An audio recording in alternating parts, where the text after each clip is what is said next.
Good evening, everyone. This is just a quick introduction to the Homeopathy and Vedic Astrology podcast research project that I'm undertaking and have undertaken a couple of months ago, probably almost a year ago now. Okay, so what's that about?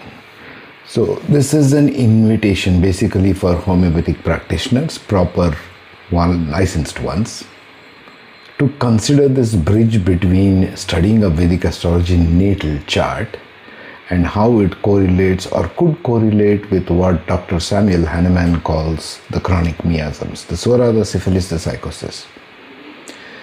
Now, just to give you a background, back in 1992 to 95, I studied homeopathy for 4 years on my own under a licensed practitioner in Bangalore. So, he was my kind of inspiration. He was my guru in that.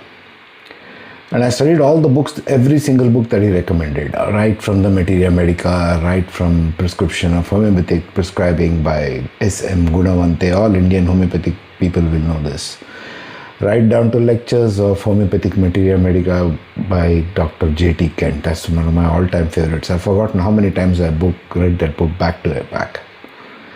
And all, of course, Dr. Berninghaussen's Materia Medica, all the works of classical works of homeopathy. So I studied that just out of interest. I was working as an engineer, but this is just my interest.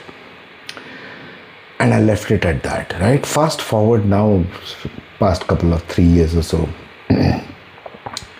After this Vedic astrology, something struck me like an intuition. Like, isn't this the same when I was doing the health and analysis and all that? How can we tell the health of a person with using Vedic astrology?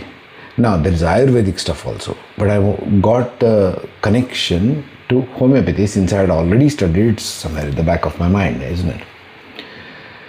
So here's the drill, here's the backdrop. Mercury in the chart is like the Sora miasm, it's the itch poison, what homeopathy calls.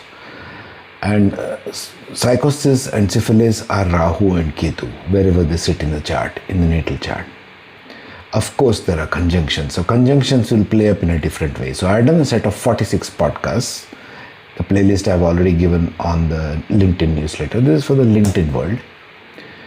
And let's do a deep dive. I would be most interested to participate in a research-oriented project if there is some truth to it. You have to establish the veracity of it. Everything in astrology is like that, isn't it? Even Vedic astrology is really, you have to study as many charts as possible to get a grip or the grounding on the principles.